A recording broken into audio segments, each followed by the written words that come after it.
Good morning children. I am your social science teacher. Last class we have done with the French Revolution. This is part 3 I am doing. For part 1 we have done with the Bastille War. Part 2 about King Louis XVI who ruled France, who married an Australian prince. Then later on when he ascended the throne, he saw the treasury was empty and he could not survive with that empty treasury. So what he did is, with the rich people, he took from the people itself the money to run. Then they charged heavy interest. Later on, he decided that he will divide the people into 3 estates. That is the clergy, the noble and the peasants, the farmers, the lawyers, the doctors, landless laborers. All these people come under the 3rd estate. The clergy are the people who work for the church and the nobility are the people who are given exemption for their birth. So here children, the clergy and the nobles were not levied taxes. They were not paying the taxes. Only the 3rd estate people were paying the taxes. Till there we have studied. And now today, what is the struggle to survive we are going to study about. See children, when I say struggle, again it is with the people only. The struggle is with the people. And survive means the people only are struggling how to live, how to survive. So now let us see the struggle to survive. See children, in the French society, the population was in 1715. In 1715, it was 23 million people were living in France. It arose up to 28 million by 1789. See, 5 million people were increased. So once when the population increased, within 64 years, the population increased. With this, automatically the need or the necessity of food grains increased. As the population increased, the percentage of the people who consumed also increased. Ultimately, increase in the food grains also increased. Later, this impact was shown on the cost of the bread. Food grains increased, the cost also increased on the bread. In this time, all the wages were not increasing, but for the workers, the wages was increased. This wages could not increase with par with the requirement.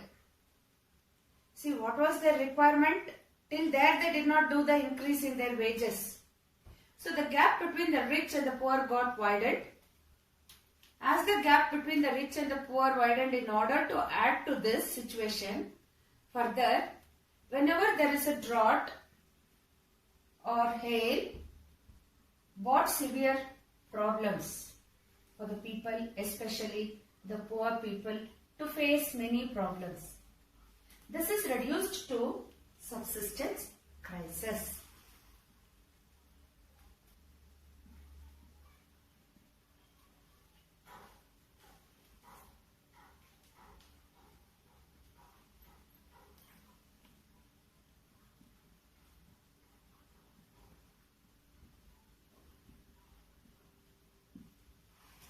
Subsistence crisis. What is subsistence crisis? Subsistence crisis means it is a situation where the basic needs of the people are endangered, especially like food, clothing and shelter, which are in trouble. Those kind of situations are named as subsistence crisis. So, children, now see, because of the increase of population during 1715 to 1789, within the span of how many years? It is 64 years. 5 million people were increased. So it was very difficult. The situation in France, it was very difficult. The cost of the bread was high. They could not afford it. So all this led to subsistence crisis, children. Now look at the growing middle class.